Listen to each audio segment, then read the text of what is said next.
สารีบุตรชื่อว่าหมู่บ้านนาละกะคามซึ่งตั้งอยู่ที่นาลันทาเมืองนาลันทา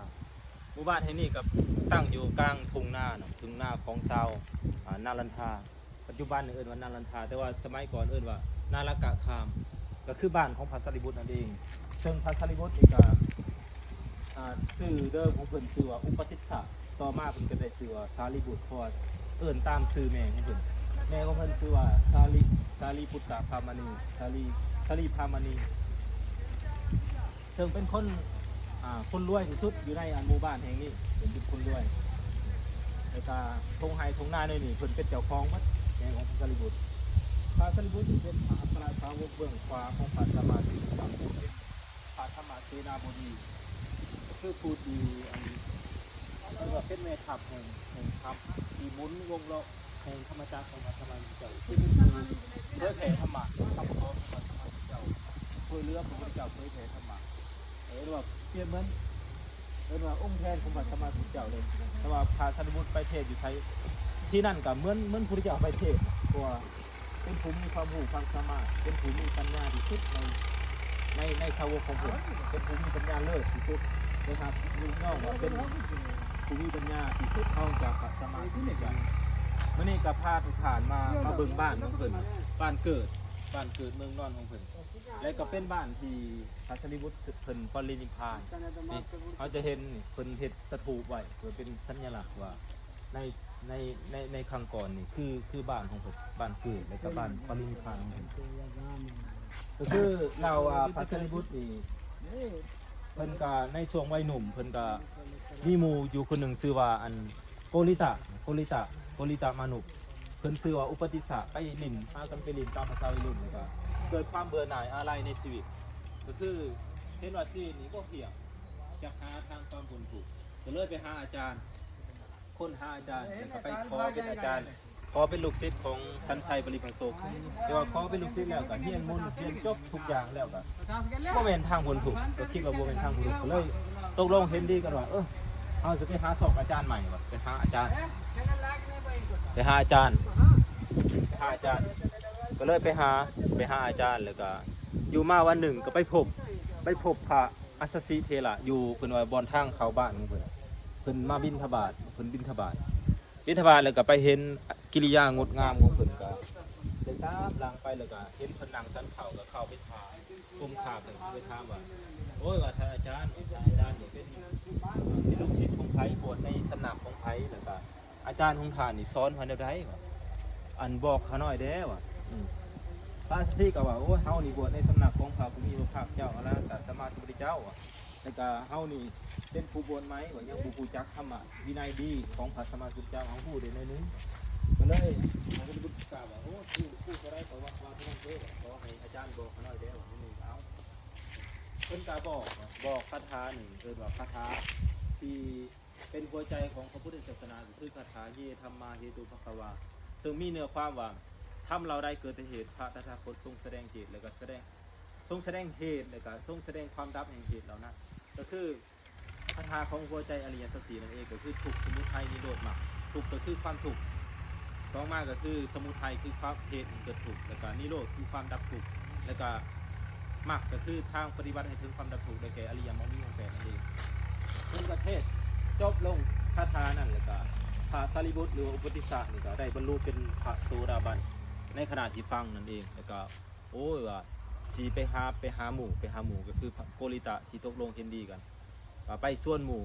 แล้วก็ไปส่วนเอาลูกศิษย์ของสันไซบริพันธ์โศกก็คือหมู่ของเพิ่นนั่นแหละมาเข้าพระสัมมาสัมพุทธเจ้าอยู่ที่วัดเวรุวันซึ่งห่างจากนี่ประมาณอยู่19 กิโลวัดเวรุวันอยู่เมืองราชคฤห์เพิ่นก็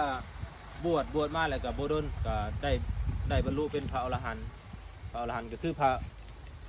โมคคัลลานะนี่บวชมา7 วันก็ได้บรรลุเป็นพระอรหันต์แล้วก็พระสารีบุตรบวชมา15 วันก็ได้บรรลุเป็นพระอรหันต์เมื่อบรรลุเป็นพระอรหันต์แล้วก็ในวันเพ็ญเดือนมาฆะเนาะเดือนมาฆบุรมีก็พระสัมมาสัมพุทธเจ้าก็ทรงโอวาทปฏิโมกข์ทรงโอวาทให้แก่ภิกษุทั้งหลายโอวาททำ3 ประการคือสัพพะอาการละนังคือการบวชบาปทั้งปวงการทำกุศลให้ถึงพร้อมเลยก็การทำจิตให้โปร่งใสขาวสะอาดเมื่อจบลงโอ ราะว่าแล้วกับพระองค์ทรงอันแต่งตั้งอัครสาวกเบื้องซ้ายเบื้องขวาก็คือแต่งตั้งพระสารีบุตรจากเป็นอุปติสสะภิกขุก็เป็นชื่อว่าสารีบุตตะสารีบุตตะก็คือชื่อตามแม่ของเพิ่นชื่อว่าสาลีพามณีแล้วก็จากโกริตะก็มาเป็นอันโมคคัลลานะเพราะว่าแม่ของเพิ่นชื่อว่าโมคคัลลานะและจากนั้นพระสารีบุตรก็ได้เผยแผ่ช่วยเหลือพระสัมมาสัมพุทธเจ้าตลอดหลายผ่านหลายปีหลังจากนั้นเพิ่นก็ได้พิจารณาว่าอายุของเพิ่นนี่ก้าวเข้าสู่สาระวัยสาระแล้วก็เพิ่นครอบพระสัมมาสัมพุทธเจ้ามาปรินิพพานอยู่บนบ้านเกิดของเพิ่นก็คือเพิ่นนี่ต้องการจะมาโปรดแม่ของเพิ่นตอนเพิ่นเกิดอัพพาตเพิ่นว่าชีวิตของเพิ่นนี่บ่ไหวแล้วก็เลยมาโปรดแม่ของเพิ่นนี่เป็นมิจฉาทิฏฐิก็คือบ่นับถือพระพุทธศาสนาเป็นนับถือพรหมพวกพราหมณ์ทั้งหลายเนี่ยพวกพราหมณ์พวกฮินดูเขานับถือเทพเจ้าเพิ่นก็เลยอยากมาโปรดแม่ของเพิ่นก่อนเพิ่นจะปรินิพพานเพิ่นก็ครอบพระสัมมาสัมพุทธเจ้าพระสัมมาสัมพุทธเจ้าก็ทรงสรรเสริญคุณของพระสารีบุตรทรงสรรเสริญคุณแล้วก็พระพุทธเจ้าพระองค์ก็ทรงอนุญาตให้มาแล้วก็เพิ่นก็นำบริวารของเพิ่นก็คือลูกศิษย์ของเพิ่น500 องค์ที่เก่งเรื่องอภิธรรม500 องค์น่ะเก่งอภิธรรมนี่แต่ผู้เชี่ยวชาญทางด้านอภิธรรมพระสูตรพระวินัยก็เดินทางมาแม่ของเพิ่นก็ดีใจลูกมาตุ้นโดนเพิ่นสิได้มาถึงเพิ่นให้ลูกของเพิ่นนี่ซิกแต่ว่าบ่ซิกแต่ว่ามาวันนี้เฒ่าแล้วเพิ่นอยากมาแล้วก็ดีใจโอ้ลูกเฮา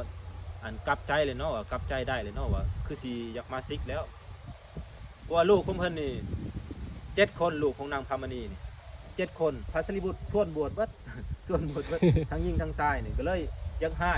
พระพุทธเจ้าอยากให้ภิกษุทั้งหลายผู้ใดมาบิณฑบาตเราบ่ใส่บาตรเราสิด่าเบิดเราสิด่าเพราะว่าเรายังให้เราเครียดว่าพระสารีบุตรนี่เอาพระสมณโคดมนี่ยั่วลูกเราไปบวชเบิดบ่มีผู้สืบอันทอดตระกูลเราเลยอยากให้เลยแบบไปมาภิกษุมาเยี่ยมมายามหยังเราให้เบิดเราด่าเบิดให้หนีเอาเบิดจากบ้านเราแม่ของเราก็เลยคิดโอ้ถ้าว่าเฮาบ่ไปโพดแม่เฮาอาจจะตกนรกได้ก็เลยมาโพดกับเพิ่นได้นอนอยู่นี่ตำแหน่งนี่เพิ่นว่าบอนเพิ่นนอนตำแหน่งบนเกิดแม่ของเพิ่นจัดให้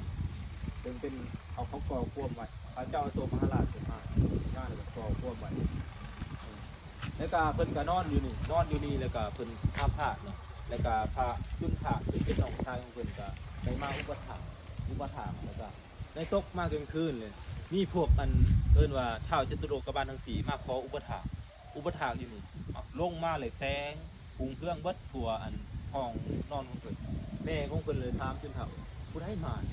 โอ้ยว่าท้าวจตุโลกบาลทั้ง4ว่ามาขออุปถัมภ์ว่าอ้ายของเฮาพระสารีบุตรโอ้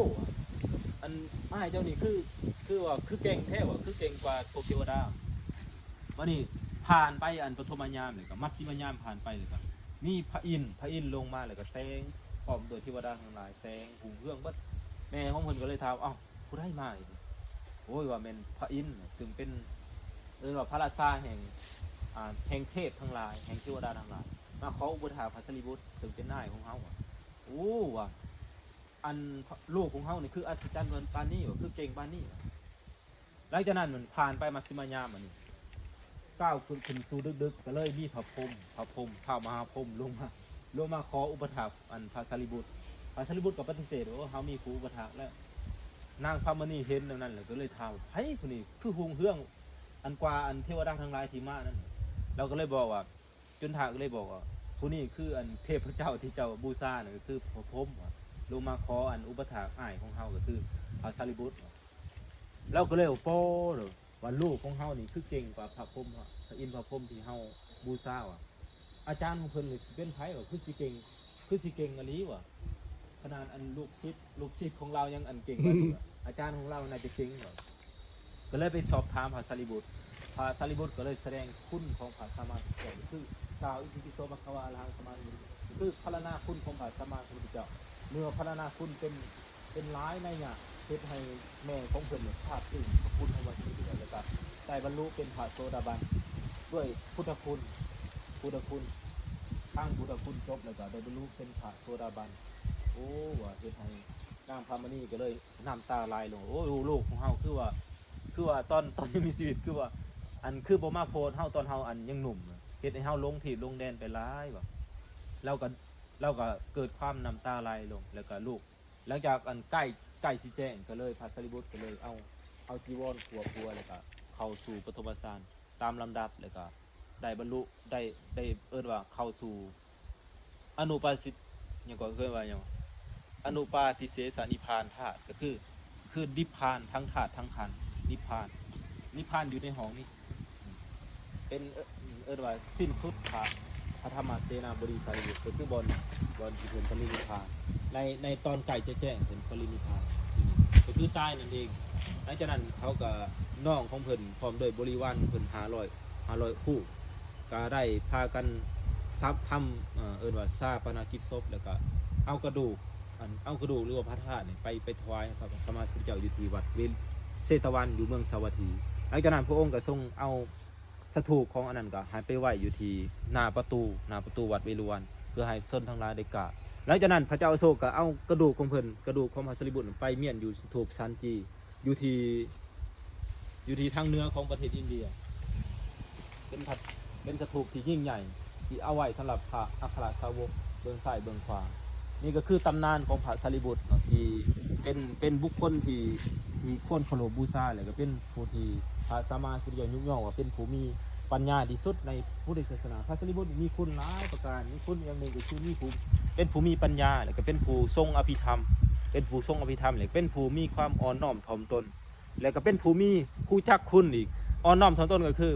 เพิ่นนี่แม้แต่เพิ่นว่าข้าวหนึ่งนี่พระสารีบุตรนี่เพิ่นออกบิณฑบาตเนาะย่างมาบิณฑบาตแล้วก็ผ้าของเพิ่นนี่ย่อยลงบ่เป็นว่าบ่เป็นปริมณฑลบ่คุ้มผ้าริมห้อยสามเณรองค์หนึ่งลูกศิษย์ของเพิ่นท่วงเอ้าอาจารย์คุ้มผ้าบ่เรียบร้อยว่ะบ่เรียบร้อยออกไปบ้านเนี่ยอันตรายเด้อโอ้เพิ่นก็เห็นก็ยกมือไหวที่สามเณรน่ะอันแนะนำของเพิ่นผู้พอเพิ่นมีความน้อมถ่อมตนเพราะว่าเพิ่นจะห้องจากพระพุทธเจ้าเพิ่นก็ยังมีความอ่อนน้อมถ่อมตนเพิ่นโอ้ว่าขอบใจสามเณรที่แนะนำในทางที่ถูกต้องที่ควรว่าเฮาต้องการบัณฑิตที่แนะนำสั่งสอนเฮาแบบซี่ว่าเพิ่นน้อมไปสิแล้วก็เพิ่นว่าในขณะที่นอนก็คือกันเพิ่นจะพิจารณาว่าอาจารย์ของเพิ่นอยู่ไสก็คือพระอัสสชิอยู่ทิศใดเพิ่นจะหันศีรษะไปก็คือหันหัวไปเวลาสินอนแล้วก็กราบอาจารย์ของเพิ่นเพราะเพิ่นมีความผู้มีความกตัญญูกตเวทีหลายที่สุดแล้วก็ข้าวหนึ่งเพิ่นว่ามีราถพามนี่เป็นคนยากจนเลยมาขอมาบวชในสำนักของพระผู้มีพระเจ้าพระผู้มีพระเจ้าก็เลยถามว่าที่คุณทั้งหลายบ่กล้าให้บวชบ่กล้าหักเพราะเราเป็นคนยากจนบ่มีผ้าบ่มีแพรพระสารีบุตรก็เลยพระพุทธเจ้าก็เลยถามผู้ทั้งหลายว่า